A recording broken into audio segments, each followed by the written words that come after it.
Assalomu alaykum aziz qarindoshlar. Bugun 2026 yili 7-ayning 23 kuni payshanba. Men Amerikaning Los Angeles shahrida yashaydigan Erkin Sidiq. 2 haftada bir qatim qilayotgan naq maydon videosini hozir boshlayman. Men odatda shanba kuni qilardim buni. Bugun payshanba. Ma'atda bugun qilishga majbur bo'lib qoldim.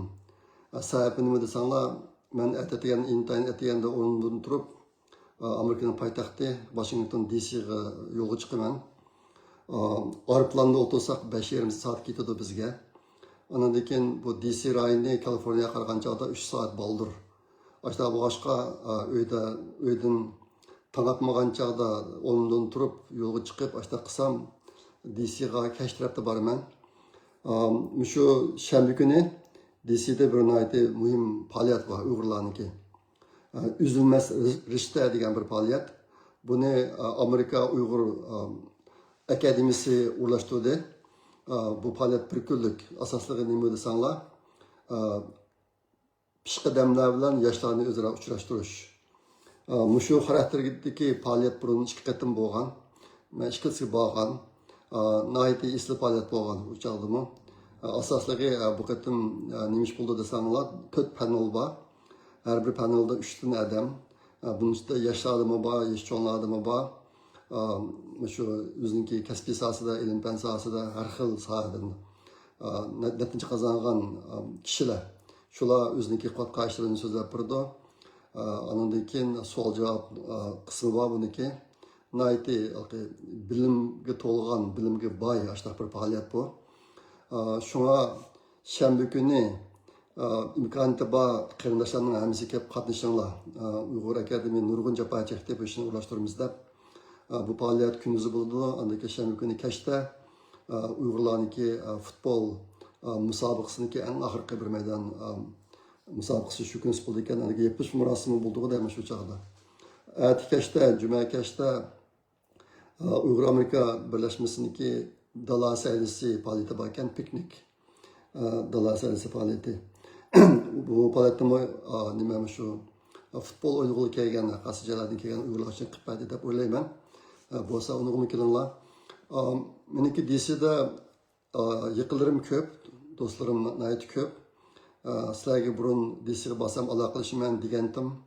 Alaqlaşamadım. Ma'atda pek aldarışıp kettim hizmet işlerim bilen. Şunu etken yol çıkmasam olmaydı. Şunu şu videonu koygan dostlar, dostlar ya piknik kelsanlar etkeşte ya ki ögülükke shanba kuni bo'lgan faaliyat kelsanlar shu yerda ko'rsak. Mashaq deyishga majbur bo'lib qoldim men. Ishqilib bu faaliyat intayin isil Uyg'urlar qatqan faaliyatdanchilikka nihoyatda isil bir faaliyat. İmkoniyati bor qarindoshlarning hammasini kelib qatnashishini umid qilaman. Uyg'ur Akademiyasidan shanba kuniki faaliyatga kirdiganlar oldin tizimlasa deb shuni o'ylashtirgan. Hozir bir qism qarindoshlar tizimlatibdi. Tizimlatmaganlarmi kelib qatnashsa bo'ladi. Tizimlatish shart emas. Endi birla farqi shanba kuni tizimlatgan kishilarga shu soni qarab turib tush tabaqni o'ylashtiradi ekan. Tizimlatmaganlar qancha odam keldi bilmagan bo'lgan ekan, ularga taboq o'ylashtirilmay ekan, shu bunda xabar deb qilinglar. Şuna etini bir gün bak, tizimlaslarını ulgurasizlar, hozir tizimlaslarni ulgurasizlar. Men şu videonun ostiga tizimlatish adresini, aşağıya tor adresini yozib qo'yay. Shu yerdan tizimlasanglar bo'ladi. Bo'lsa kelib qatnashinglar. Bugungi so'ragan birinchi mazmun Uyg'ur Project Fondi va chet eldagi Uyg'urlar haqida bo'ladi. O'tgangi videodan bugungichilik yana bir qarindoshimiz tor orqali Uyg'ur Project Fondiga pul iyon qildi. Bu qarindoshimizga ko'pdan ko'p rahmat. Bundan boshqa oldingi qatimliq videoda bu yil chiqadigan Davr va biz degan kitobga sponsor bo'lish bo'lgan odam va tashkilotlarni izlaganman, chaqiriq qilgandim. Shu chaqiriqqa binoan bir tashkilot Shimoliy Kaliforniya Uyg'ur madaniyat birlashmasi. Ular $1000 iyon qildi. Yevropadagi bir qarindoshimiz $200 iyon qildi. Ondan keyin Turkiyadagi bir bovoy akamiz 80 necha yoshga kirgan akamiz $150 iyon qildi. Bularning ismlari kitobning eng oldiga yozildi. Masalan, deb keldim shu birinchi betga shu kitob tushundirilganda kitob mushqatli kitobni sponsor qilgan kishilarniki va tashkilotlarning ismi yozildi mishaga. Shunga bo'lsa endi ish kishidan yordam qilgan bo'lsanglar ismlar yozildi. Ma kitobni chiqarib olsak, bu kitobni biz 9-oyda İstanbulda açıldıgan İstanbulda 20 siyah faaliyetiga ulgutib bizga tushgan 35 parcha maqola var kitapta. Şu kitapni bastırıp Mavo 2024-yilniki bu yil qilsa yana boshqasi o'sha boshqa yerdan chiqaramiz. Kitapni bastırıp şu liksiya faaliyetiga opirib shu yerda haqsiz taqdimiz liksiya kelganlarga. Shunga bu tarix qilib qolgan narsa ismlar qilib qoldi. Bo'lsa yordam qilinglar. Eng yaxshisi $200 yoki undan ortiq qilsanglar bo'ladi. Shunga endi o'rin bor mana.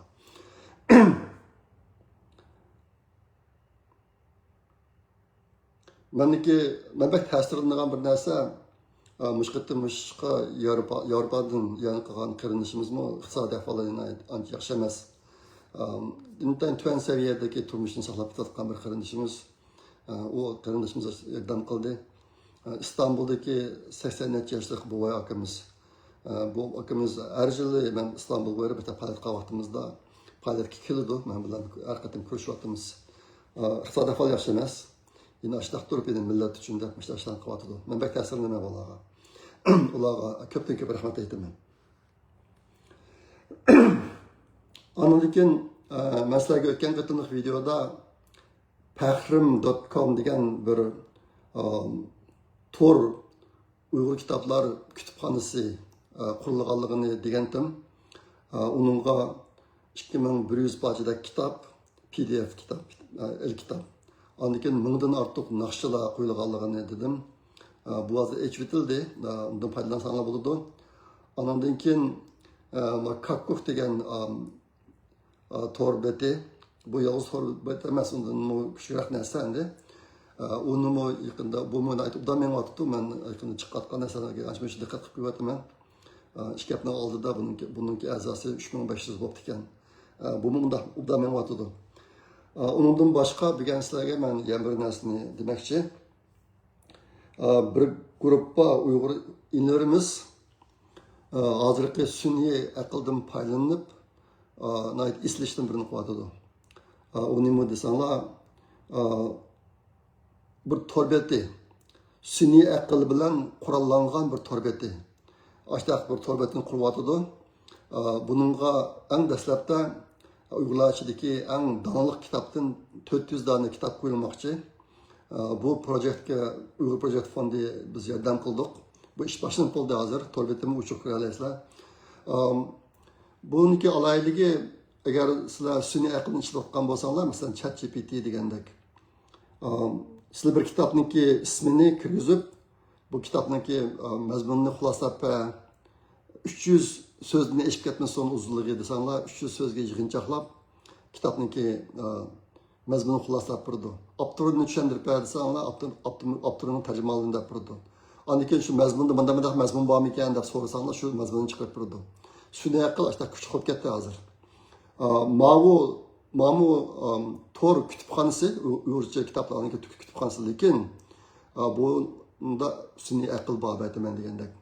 Şuna o qandaqda yana bir torbet ekan deb o'ylab qolmanglar. Sizlar bu torbetga kirib har qanday savolni so'rayapsizlar. Masalan, kitob haqidagi savolni, uniki avtor haqida, uniki mazmun haqida, undan konkretni mazmunlar haqida degandek. Sizlar so'rasanglar, sun'iy aql sizlarga javob beradi. Javob berganda gapni to'qib javob bermaydi. Sun'iy aql gapni to'qib javob bermaydi, balki shu kitobda nima mazmun bo'lgan bo'lsa, şu mazmunga asosan xulosa chiqarib sizlarga yetkazib berdi. Undan boshqa bu torbetga kirib Uyg'urcha so'z haqida savol so'rayapsizlar. Masalan, ma so'zniki ma'nosi nima edi? Uni tushuntirib qo'yaydi. Andan keyin bu funksiyasi xuddi bir tor log'atga o'xshash endi. Andan keyin maqol tamsilini so'rayapsizlar. Manda bir ishda o'g'liq bir maqol tamsil bor, u nima deb so'rasalar, uni deb turdi masalan. Andan keyin tarixga oid termonlar, so'zlar. Bularni so'rayalaysizlar. Aniki Uyg'urlarning ismini so'rayalaysizlar yoki bir Uyg'ur to'g'riliq bilan so'rayalaysizlar. Aniki bu karatillik qilib beraydi, bir narsa yozgan bo'lsanglar, mana bu imlosi to'g'ri bo'libmi, tekshirib berdi, san tekshirib berdi. Andan keyin u yana inglizcha, uyg'urcha lug'atdek rolini o'taydi. Undan boshqa yana Qur'on suralari, oyatlarmi bor ekan bu narsalar. Unimi qolgan ishlar ekansizlar. Endi odatda bir PDF kitap bir to'g'ri qo'yilgan bo'lsa, uni ochsanglar bu PDF rasm shaklida ochiladi. Ma to'rbetida xuddi Word hujjatdek ochiladi. Word hujjatdek ochiladi. Ashta bo'lg'achqa uni kopiya qilasizlar. Kopiya qilib ko'chirib deganda ashta qilib bo'ldi. Andan keyin bu yana shu to'rbetiga bir bilim grafiki tayyorlab etibdi. Bilim haqidagi grafik. Unimi ko'p asanglar bo'ladi. Bu hozircha sinov taraqqisida ma to'rbetininki bir kun ko'rsatib qo'yaman sizlarga. Bunun ismi Kitabım AI. Matnaya ta'til chiqib qoldi ekan, kechiringlar. Kitabım AI degan torbeti. Men buni torbetning adresini o'zimniki shu bugungi videoni ostida qo'yib qo'yman, shu yerda ko'rib olsanglar bo'ldi. Andan keyin ma'uflar mushtaq ishlarni qila oladigan boshqa qarindoshlarniki yordamiga ehtiyojliq. Buning ichida shu yordam qiladiganlar o'zini sinitadigan yami bor ekan ichida. Mushtaqlar qiziqadigan, mushu sohada Uyg'ur uchun bir to'p qo'shadigan qarindoshlar yordam qilinglar. Bo'lsa hamkorlashib mushtaqlarni bitirsanlar, bak yaxshi bo'ladi.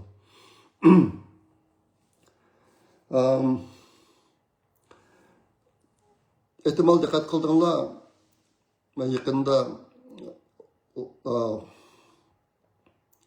g'oya uchun tirishish degan temlarda qisqa maqolalarni yozyapman.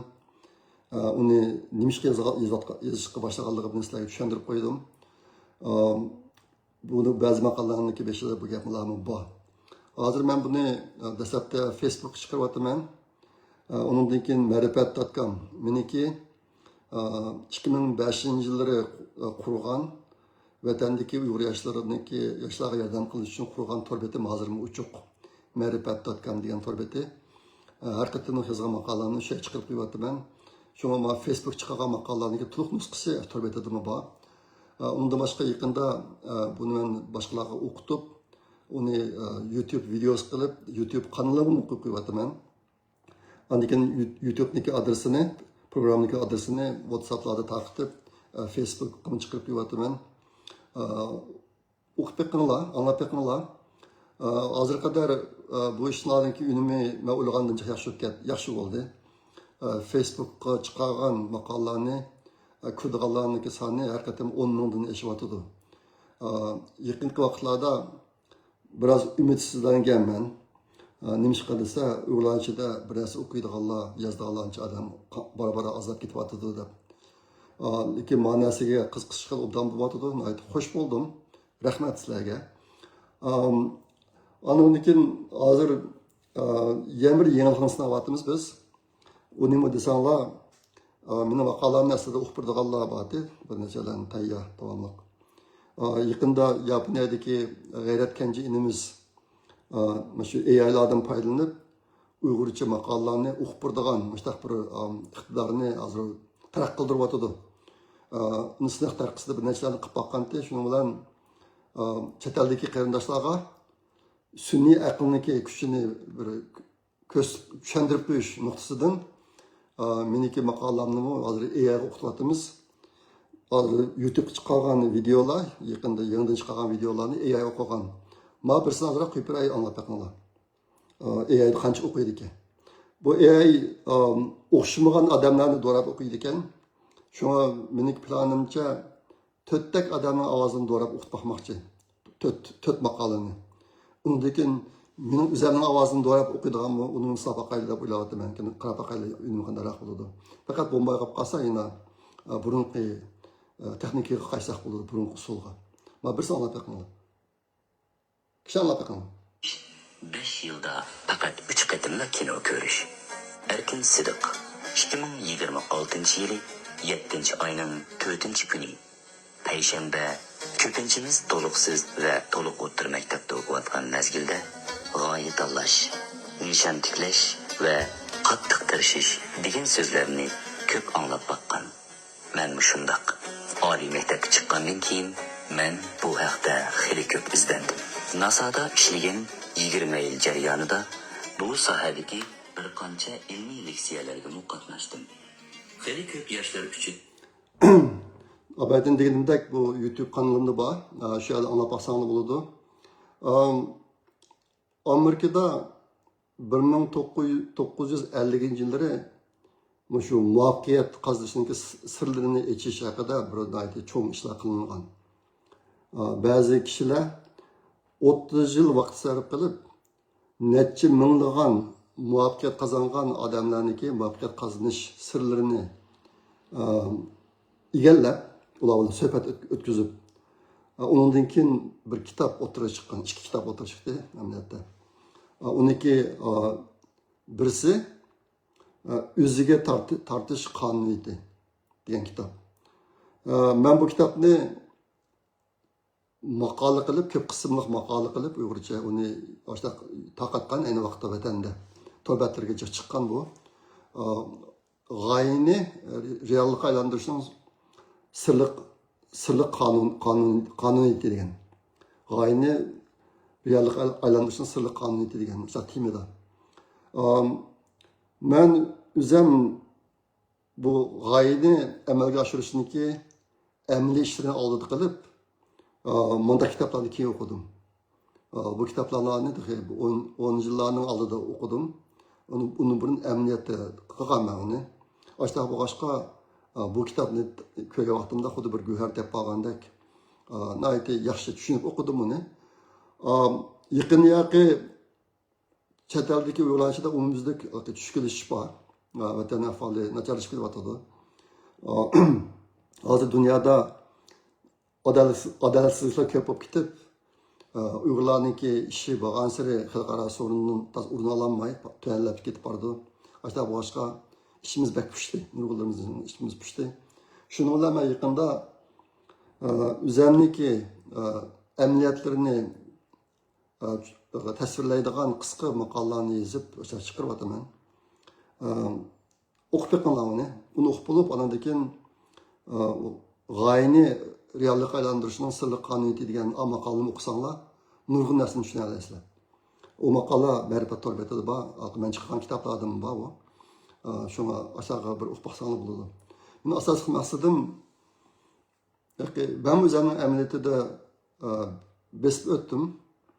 Eğer adam, insan doğru yolunu tanısa muvaffakiyetli bulaydı. Bu bizdeki yaşlanmamış ahvallarını düşensi bulduydu. G'oyani reallikqa aylantirishning sirliq qonuniyati ayni vaqtda maxfiy saqlangan. Nurg'un kishilar bayqagan buni, ammo hech qaysi bir-biriga digilmagan yoki oshkorlanmagan, maqol qilib yozmagan, kitob qilib yozmagan. Faqat 1950-yilga kelgan chaqda bu narsa o'tirib chiqqan, oshkorlangan endi. Shunga bu bir davr bo'lgich bir bilim bu. Bo'lsa ash narsalarni yoshlarniki bir o'qib beqishini umid qilaman.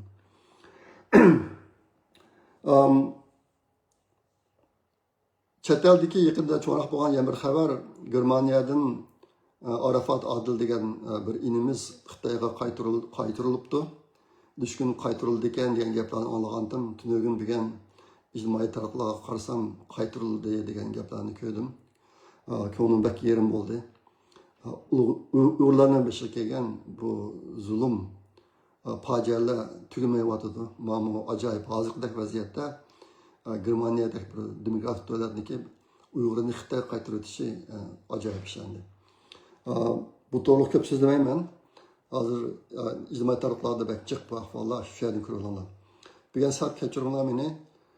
Bugun bir kun ishlab, atdigan bak sahar tanatmasda yo'l chiqadigan bo'lg'achqa, ma videoni bugun chiqiraytay deb, man quvvatli va shu bak charchoqlikman o'zim.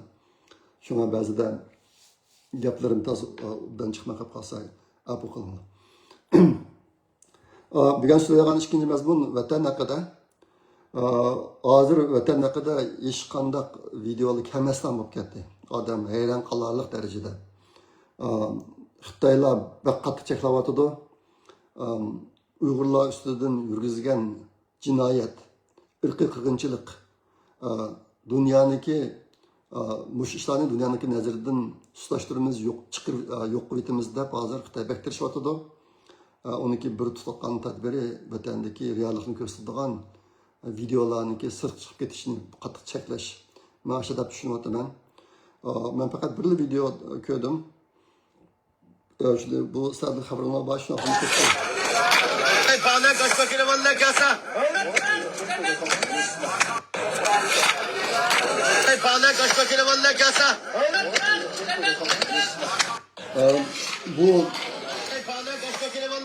Bu videonun bir alayligi göççelaydigan pichoq paltalarga hozirimiz zanjir bog'lanlik ekan.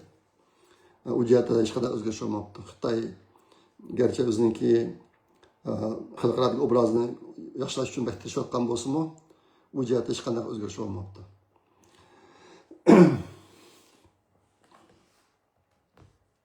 Bugun uchinchi mazmun Amerika to'g'risida. Oldingi mushaftniki oldingi hafta Amerikaning prezidenti Trump televizorda butun mamlakatga nutq so'zladi. 20 soatlik, 20 minutmi 20 soatlik nutq so'zladi. Bu qatimki nutqning asosiy mazmuni Xitoy hokimiyatining 2020 yili elib berilgan prezidentlik saylam Amerikadagi.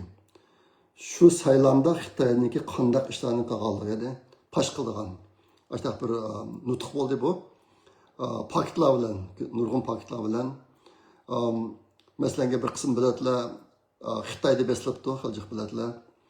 Andan keyin Amerikadagi uchoqda Xitoy virusi sababidan bilatni pochta orqali mandirdigan ish bo'lganligi uchun nurg'un yo'q odamlarning nomidan bilatlarni to'ldirib saqlamış Demokratçı partiyaniki Bidenni saylaydigan bilatlarni Aştaq mağduğanlığı ülketki adamlarının ismini işletip degandek. Yo'q adamlarning ismini ishlatib Aştaq qag'ashtirib chiqib anandikin Amerikadagi qara qilmagan odamlarni tep chiqib ularga xizmat ishlaydigan aştaq ishlarni qilganligi 2020 yili Amerikaning nurg'un yerlarda buzib chaqishlar bo'lib ketgan. Do'konlarni bulaydigan, o't qo'yadigan ajoyib ishlar bo'lib ketgan. Ashlarning aqsida Xitoyniki bog'ligi qatorliq ishlarni pash qilib Trump mana bir nutq so'zladi. Asosligi Xitoy to'g'riliq. Mushkatim o'tirib chiqqan yana bir narsa men bak hayron qoldim. 2020 yildagi saylamda mana shu biletlarni sanashayotgan mashinaniki mutlaq ko'p qismi Venezuelada ishlangan ekan. Ve Amerika shuncha taraqqigan davlat o'zi mashina ishlab chiqarmay, Venezuelaniki mashinasini ishlatib biletlarni sanabdi. Anikin bu mashinalarga Xitoy bilan Rossiyaniki qo'li yetadi ekan. Kontrol qilar ekan jahdan turib. Mushkatlar o'tirib chiqdi. Ashta bir ish bo'ldi. Bu yerda asos demoqchi o'g'lim bu qatim Trump Xitoyniki aptibashasini yana bir qatim ochdi. Mushu gaplar bulungan vaqtida Trump o'ziniki bir qancha parcha Xi Jinping bilan tushgan rasmlarini ijtimoiy tarmoqlarga chiqarib qo'ydi, men bir ko'rsatib qo'yishim mumkin.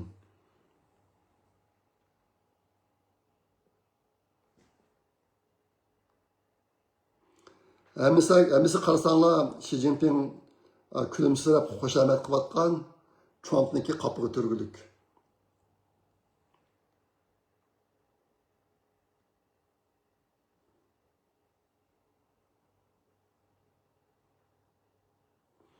Buni ijtimoiy tarmoqlarga Trump o'zi chiqaribdi bir simlarni. Ish qilib mesela bir ish bo'ldi. Hozir endi Xitoyniki haqiqiy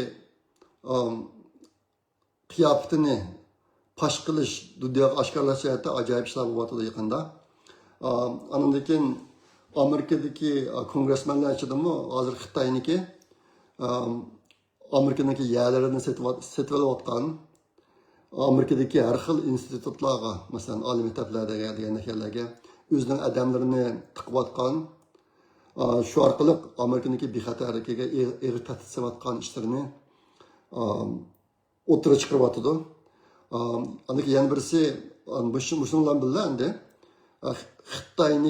Xitoy grajdanlarining Amerikada yer setib olishni butunlay cheklash kerak degan gaplar o'tira chiqdi. Shundan bilan Xitoy o'quvchilariniki Amerika kelishini 100% to'sish kerak degan gaplar o'tira chiqdi. Shunga bilan munosabatlik shu yaqinda 2500 Xitoy o'quvchilarining Amerikaga kelish vizasini amaldan qoldiryapti degan gap o'tira chiqdi. Mana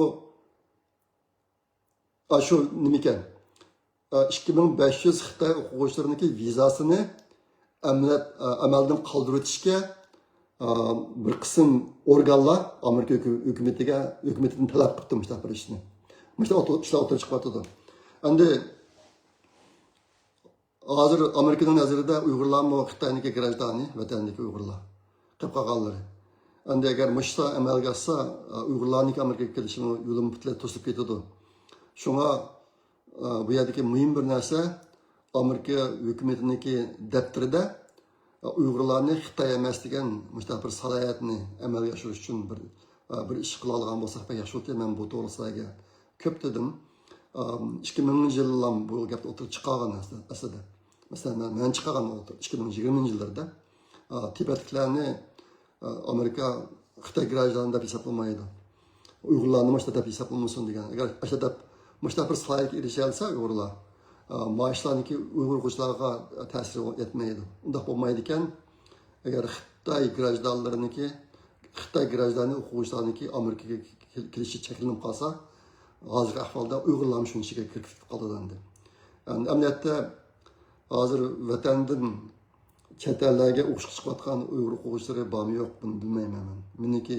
Men yaqingi yillarda 5 iyul 40-yildan keyin Uyg'ur o'quvchilarining chet elga chiqqanligini bilmayman. Shunga hozircha bu ishninki Uyg'urlarga bo'lgan ta'siri cho'ng emas.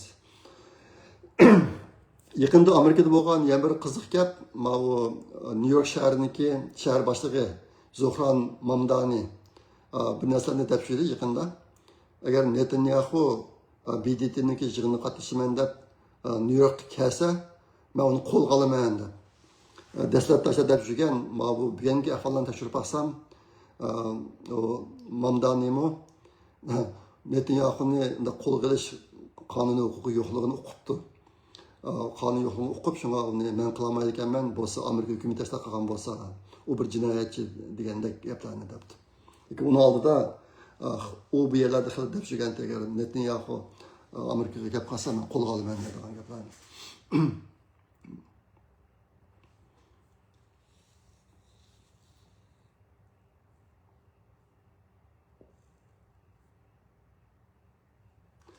Ondan keyin Gordon Chang deb bir cho'ng ziyoli var Amerikada. Tunilgan adam. Bu adam yaqinda shu Xitoyniki Amerikadagi odamlarni hamini tozalash to'g'riliq to'xtamay bir narsa yozyapti. Agar ashta qilmasak, Xitoyniki Amerikadagi odamlarni biz tozalab etmasak, keyin millionlagan Amerikaliklarniki jiniga zamin bo'ladi dedi. Hozir Xitoy Amerikaga hujum qilishninki cho'ng ko'lamdagi qurolini tayyorlayapti. Shunga biz bilan tozalashimiz kerak deb yozyapti. Yaqinqi ikki haftaning ichidagi yana bir cho'ng ish endi bilasizlar, dunyo futbol musobaqasi bo'ldi, FIFA degan musobaqa. Bu musobaqa dahshat qizib ketdi. Nega bas şunun gibi Amerika'daki, Los Angeles rayonundaki, San Francisco, Kaliforniyadaki Uyg'urlarni bir qismini bir qanchadan musobaqalarga berib keldi. Meniki hayalak berishga vaqtim yo'q. Bir musobaqaga yarim kunda vaqtim ketadi.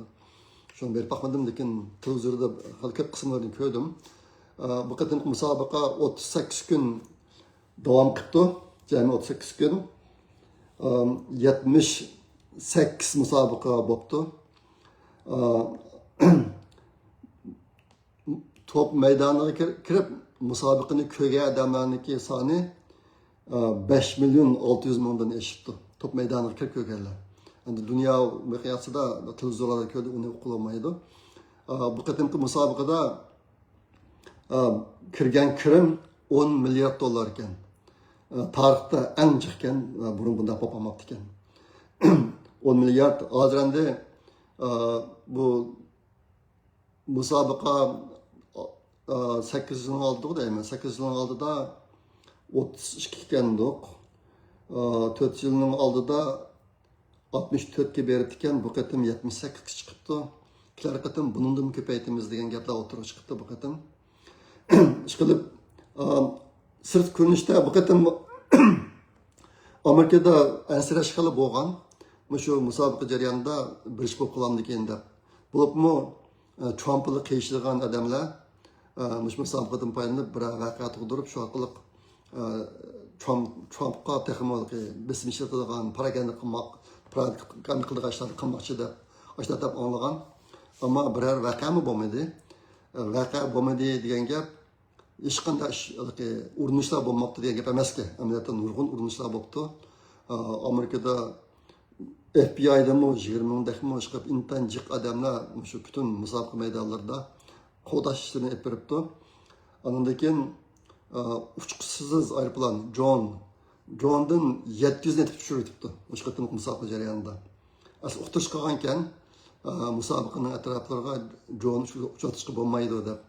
Ashta qismini ushlab qolib ekan, o'sha ushib yurgan Johnlarni uchquchisiz aeroplanlarni ham etib tushiribdi. 700 dan jiq etib tushiribdi. Shunda qilib musobaqa tugdi. Kishilarni bir xil zirkilgan bo'lib qoldi deyman bu vaqtda. Bütün odamlarniki eg'izishi musobaqaning gapi men ushlash qilgan kimni uchratsam chiqib musobaqaning gapi bak bo'ldi ishqil. Endi 4-mazmun dunyo vaziyati haqida. Dunyo vaziyatida hozirmi Iran bilan Rossiya, Ukraina urushi, Iran bilan Amerikaning ishi bu ishlar davomlashyotdi. Ukraina Rossiya ishida cho'ng o'zgarish yo'q. Hozirmi Ukrainani ustun o'rinda turib Ruslarni Putinni intan jiddlashtiryapti yaqinda. Ukrainada bo'lgan bir cho'ng ish Zelenskiyning ikki cho'ng qo'mondoni, birisi harbiy qo'mondon, yana birisi tashqi ishlar ministrining bir narsa. Ikkisi zada chiqishamay davlat mudofaa ministri adam. Uni sen xizmat almashgan, bu xizmatni boshqarishsin deb. Yamirsiz chiqishamagan lekin ashta qitga o'nmabdi. Boshqa har qanday xizmatga chiqsam mayli, o'rnini bo'shatib unmabdi, men bo'shmayman deb. Unmabdi ekan shundan bu urushqa ishga odamni tanlam xizmatini bo'shatdi. Ukrainada ishlash bo'ldi. Endi Iron ishiga kelsak, Iranninki Amerika ahvoli intayin nachar hozir. Amerika rasmiy patmoqqa patdi. Hech qanday ish burun Trump Amerika hukumati faraz qilgandek ma'midi. Birinchi haftasi Ironga hujumni boshlab, birinchi haftasidan keyin Trump va boshqalar biz Ironniki shu boshqarilgan bomba, dron, qatorliq paraxod narsalarniki 90% ni yo'qotibdi. Bundan keyin ular hech nima qilolmaydi deb degandi. Iron qilyotdi. Qat'iy to'xtatmadi. Yine to'xtamay bu yerlarga shu O'rta Sharqdagi Amerikaniki harbiy bazalarga to'xtamay boshqarilgan bombalarni etib, dronlarni etib boshlab qo'yadi. Eng vahshiy ahvol necha kun oldida bir Amerikaniki harbiy bazasini etib Iran 4 Amerikalikni o'ldirib qo'ydi. 4 Amerikalik o'ldi bu ishda. Trump insonlarning joniga bak sezgur.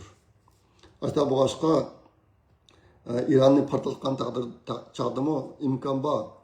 Xalq qurilmalari, mesela su tozalash zavodlari, dengiz suyini ichadigan qilgan. Ondan keyin ko'rik, elektr stansiyasi degandek yerlarga qattiq chiqilmay ashta kelgan. Hozir endi ashta yerlarni partlatishga o'tdi yaqinda. Bu ko'rik yo'llarni partlatyapti. Bu ko'rik yo'llarning ichida Xitoy bilan bo'lgan liniyalar bor. Poyezd yo'llari masalan. Shunga İran'a ait ağır ziyan bo'lyapti deb o'ylayman. Shuning bilan birga Xitoyga bo'lgan ziyoni bak cho'ng. Ondan bu İran nima uchun ta hozirgachilik Amerikaningki neler dunyoning o'rta sharqning nelarda harbiy bazalari bor deb buni shunday bilib nayti to'g'riliq darajasi yuqori hasta bir yusunda bu yerlarni portlatadi deb yaqinda bir gaplar o'tirib chiqyapti. Hozir İran'a bu ishlarda Xitoy bilan Rossiyaga yordam qilyapti. Amerikaningki harbiy bazalari nerede? Shularniki koordinatasi, o'rinniki raqamlari, uchurlari, axborotlarni shularni İran'ga deb berib, shuna İran nayti u yerlarga bombani joyiga tekkizib boshlab qo'yadi degan gaplar o'tirib chiqyapti. Umumiy kayfiyat hozir Amerikada birinchisi Xitoy, ikkinchisi Rossiya bularga bo'lgan g'azabni hozir intan shiddatli darajada kuchayapti hozir. Endi bu sahada o'tirib chiqqan yana bir ish, bugun boshlandi bu. Mana nimalar? Yemendeki Huseyla Adin bo'g'izi degan ikkinchi bo'g'iz. Bu shu neft parklari mangadigan bo'g'iz. Birisi Hormuz, İran bilan İran bilan Omanniki alig'idagi bo'g'iz. İran uni egallab olib, u yerda paraganda chiqqanda, endi Adin bo'g'izini Huseyla u yerdan paraganda qilib, hozir farqlarni aytib, u yerdan bir voqea bo'lyapti. Shuning bilan bu ikki bo'g'izdan dunyoniki neftni o'tkazadigan farqlarniki 80% jihrahmi chiqib bo'lsa bak cho'ng. O'sha o'tidika bu yerdan. Hozir bu ikkisi paragandaga uchirsa, dunyoniki iqtisodiga, bu neft ishlariga intan og'ir ta'sir yetkazadi. Burun Hormuz'daki ikki tarafı varken Janub Şimali degan tarafları. Benim bilishimcha Şimali tarafı ya Janubiy taraf İran'ın qo'lida, Şimali tarafı Oman'niki qo'lida ekandik. O nima İran tarafda mangamizmi farqi, Oman tarafda mangadi ekandik.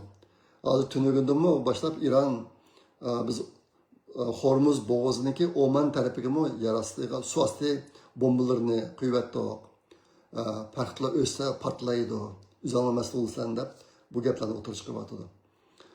Ishqilib bu ishlar intayin yaxshi emas umumiy vaziyat. Hozir yaxshi tarafga emas, bo'lgan sari nachar tarafga ketyapti. Amerikaning g'azbi kelgan sari İranniki ko'rik, yo'l, elektr stansiyalari bunday narsani portlatsa, İranniki hokimiyat beshidagi odamlarga qaragan chog'da xalqlarga kelgan kulfat nayeti ağır buludu. Şuna bu işler adamını bek ko'nglini bek yerim kılıdandı. Onun üstüge xalqaradaki müştak paraganchilar bo'laversa, kishilarniki uyg'ur ishiga diqqat qiladiganlar, uyg'ur ishiga beradigan zehn qolmaydi, diqqat qolmaydi degan gap endi. Shunga bu jatdagi ahvollar yaxshi emas. Shunday bo'lsa sizlarga qisqacha deb berdim. Yana bir yangilik Amerika Germaniyadan Yevropadan 100 ming askarni yandırib akilishini qaror qildi degan gap o'tirib chiqdi. Bu qanchalik ijro bo'ldi uqmayman. Bu qatimki yaqinqi vaqtlarda Amerika Yevropadan norozi bo'ldi. Hozir Amerika qilayotgan ishlarga ular qat'iy yordam bermagan ekan. Shunga hozir bu dashlar yuz beryapti demoq birisi. Yevropadan 100 ming askarni qaytarib kelib, harbiy chiqimdan biri $1,5 trilyon harbiy xarajatni qisqartimiz degan ashta gaplar chiqib turibdi. Andaki yana ko'rdim men. Birisi deydi, Tayvanda hozir kam deganda 5000 Xitoy josuslari bor deydi. Tayvanda 5000 Xitoy josusi bor deydi.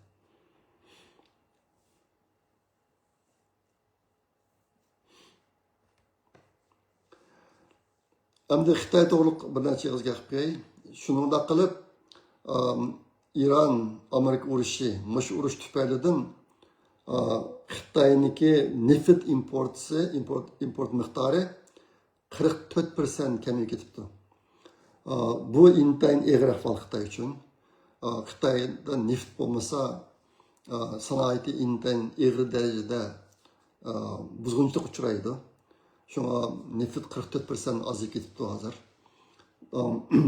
Amerikaniki bir siyosati Hormuz bo'g'ozidan qanday farqlar o'smaydi, lekin Iron bilan savdo qilishgan farqlar o'sib bo'lmaydi deb cheklim qo'yib etgan.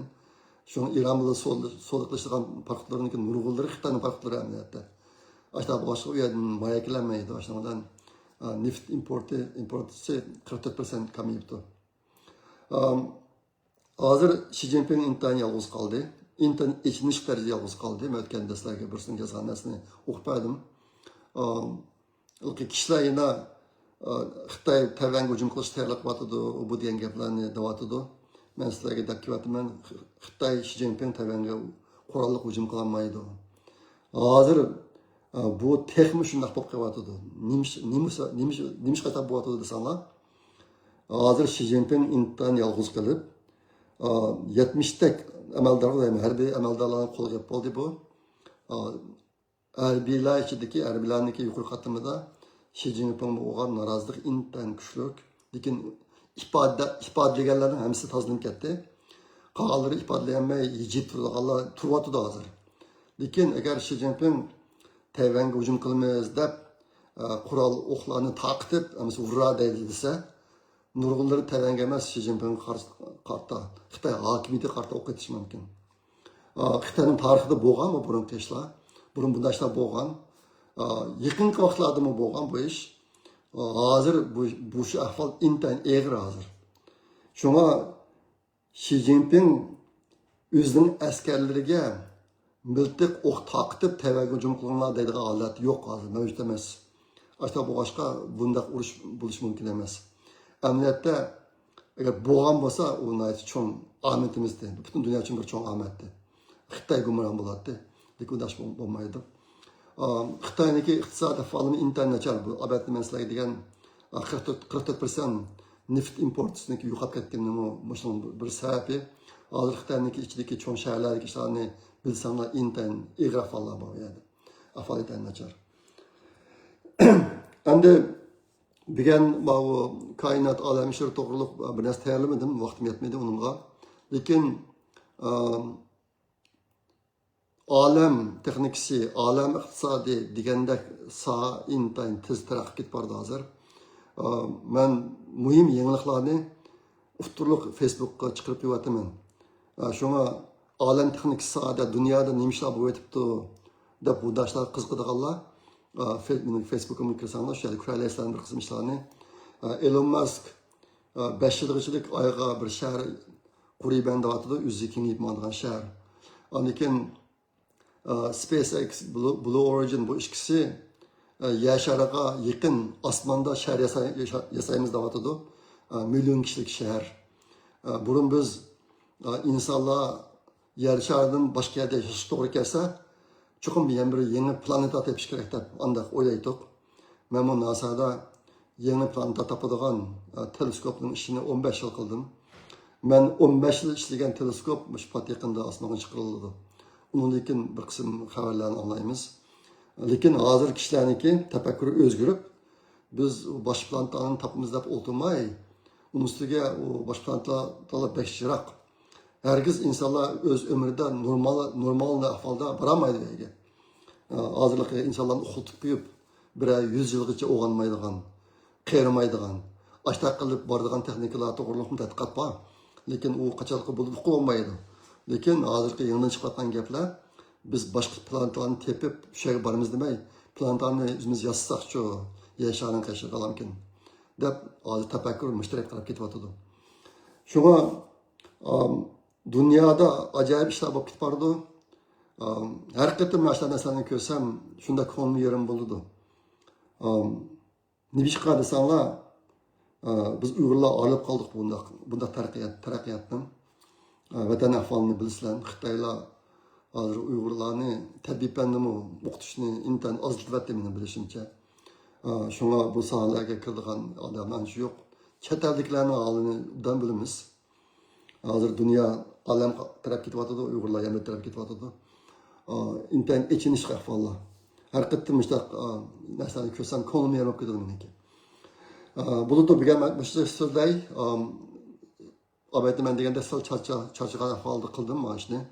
O'tgan hafta deb qo'ymabdiman, bo'lmasa bu hafta qilmasam bo'pti ekan deb o'yladim. Agar sifati bek yaxshi chiqmagan bo'lsa, afv qilinglar. Xudoyim bilsa, 2 haftadan keyin ko'rishimiz. Men DC'ga berib palatlarni ko'rib kelgandan keyin kilar qatim shu to'g'riliq masalaga qanday bo'lganligi to'g'ri gapirib beraman. Bunu da mesela kilar qatim ko'rishcha omon bo'linglar. Xayr, xo'sh, Allohga omonat.